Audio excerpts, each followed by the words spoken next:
Alors, j'ai un parc animalier qui est là pour conserver mes bêtes, notamment des moutons et des chèvres. Après le passage de la patrouille d'éléphants, ils ont endommagé, ils ont endommagé le parc qui retenait mes animaux. Ce qui fait en sorte que mes bêtes, la journée, elles sortent, elles ne sont plus dans le cadre fixé par dans l'encadrage. Donc les bêtes sortent, elles vont brouter un peu partout. Et quand elles reviennent, je fais le constat. Les bêtes diminuent.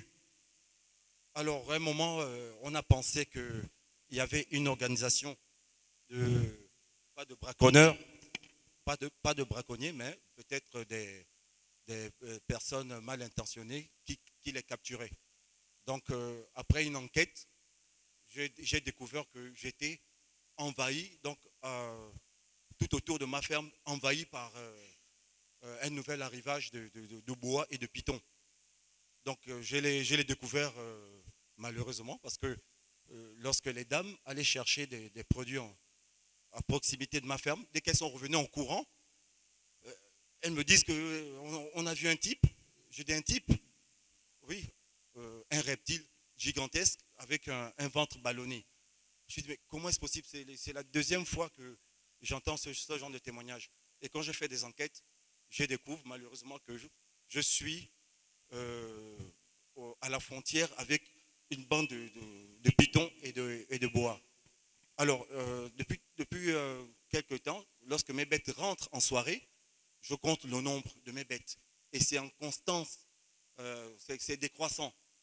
Donc, je perds des bêtes parce que les bois sont venus. Et ma ferme est devenue comme un hypermarché ou bien un super restaurant pour l'arrivage de bois.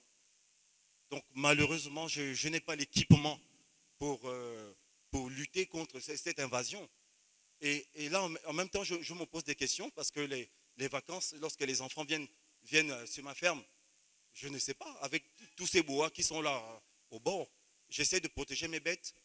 J'ai les enfants qui arrivent, les bois ils deviennent de plus en plus nombreux parce qu'il y a d'autres qui perçoivent l'odeur des moutons. Ils viennent de plus en plus nombreux et ils sont là en forêt.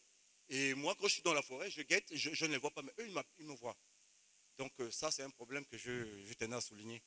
Donc je n'attends pas qu'un de mes enfants se fasse avaler ou bien que je perde la totalité de mon cheptel.